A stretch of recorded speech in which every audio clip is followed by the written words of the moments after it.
Hello, everyone. I wish I could see you. I'm imagining being with you. One thing I always want to tell readers, is that you have stories in you that just because you live and you experience things and you love, it means you too have stories. So everything that I'm telling you could apply to a story that you might write someday, or maybe you have in your imagination. The first thing is love what you love. And I'll explain what I mean by that. When I was a kid, the only thing in the world that meant more to me than anything was animals, how I loved animals.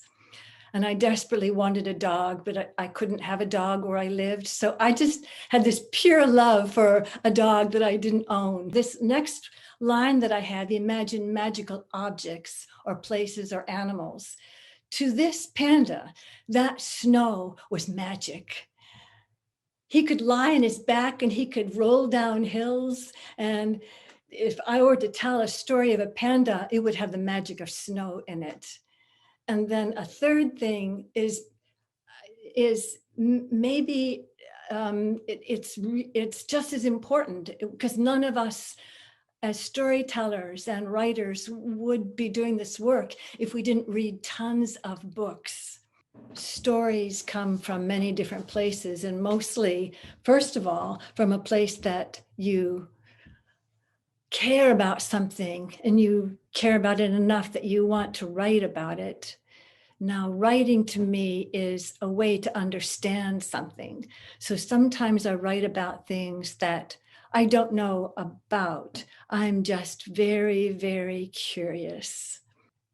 My plan for my characters is that I want to know them as deeply as I can, so that when they're in a situation, I would know how they would react because I know them so well. For instance, when I was writing Joseph's Big Ride, I knew a lot of kids from South Sudan, and I knew their passion for a lot of things, how much they wanted to do certain things. And a bike was one of them, was to be able to ride a bike.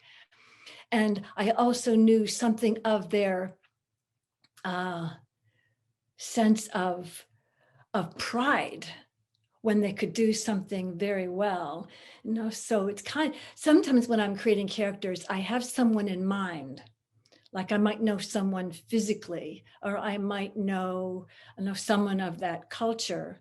I was just out of college, and when I was in Vietnam at a time that I was just beginning to make sense of the world, and it has shaped my life because I was very, very interested in the people of Vietnam. So when I came back to the US and people moved here from other countries, I had this kind of instinctive draw to understand people who are moving here from other cultures, because I had done that when I went to Vietnam.